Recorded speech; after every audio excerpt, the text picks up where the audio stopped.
Sumainyo ang kapayapaan.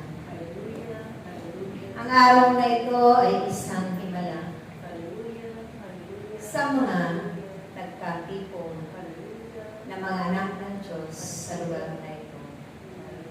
Lugar na may kabanalan, lugar na nilinis ng Diyos, upang kayo ang kanyang kinakita na tagapanalangin sa tuwing kayo'y kanyang tinitipon. Napakaliwaga ng mga nagaganap ito. Kung kaya naway kilala ninyo ang tunay na tagapagpastol sa bawat isa sa inyo. Naririnig ninyo ang kanyang tingin. Naririnig ninyo ang kanyang salita. Salita ng makapangyarihan na nagpapagaling ng inyong mga karamdaman. Salita na bubuhay ng mga patay. Ang pananalig at pananampalataya sa kanya magpakailanman. Salita na magpapalakas ang inyong mga pangangatawan.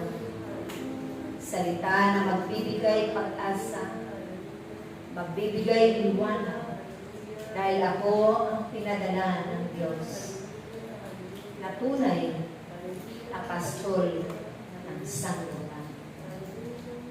Kaya't naway aking mga anak, kayo man ang magiging isang halimbawa na tagapagpastol sa paroonan ninyo na itatakda ng Diyos.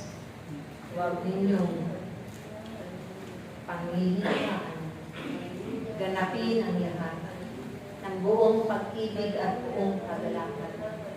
Ang inyong mga tungkulin na pinanumpa ninyo sa Diyos. Dahil ito ang aking mga anak ang magiging daan upang hindi lamang kayo pagpalain ng Diyos, kundi kayo'y magiging isang tulad ko rin magpapagaling ng may mga karamdaman, maglilingkod na walang tinatanong, puno ng pag-ibig at kagalakan, puno ng kapangyarihan, ang mga dila, ang mga kamay, ang mga kaisipan na may pagkakaisa sa bawat pagganap. Naway aking mga anak, kayo man ay itinakda ng Diyos sa huling panahon. Subalit, hindi ito ang katapusan. Ito ang panimula. Wala nga natin.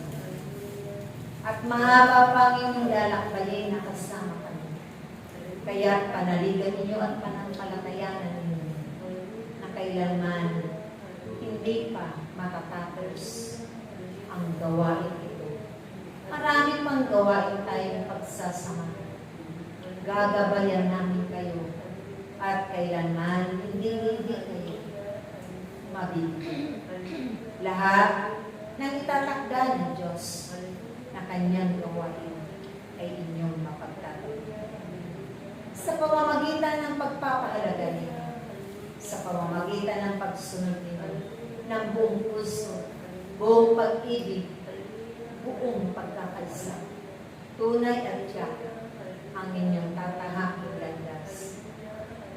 Tuwid na landas, na sinundan ninyo ang aking landas ay patungo sa buhay na walang hanggan.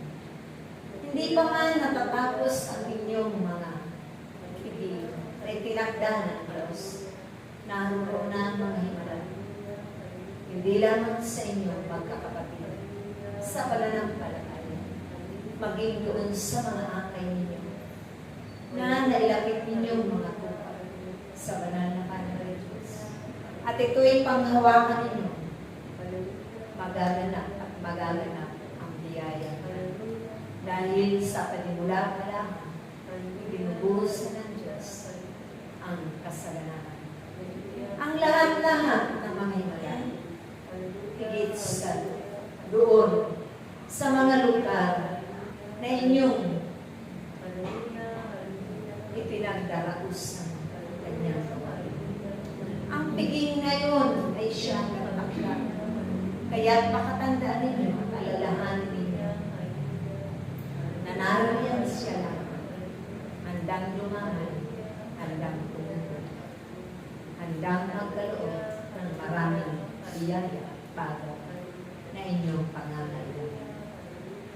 Panghawakan ninyo lagi ang kanyang pangako. Napakarami ng kanyang pangako na kailanman hindi mapapako. Lubos-lubos na biyaya ang inyong matatanggap at tatanggapin magmula kung kayo'y tumugon sa kanyang panawagan. Sa ngalan ng Ama, ng Anak,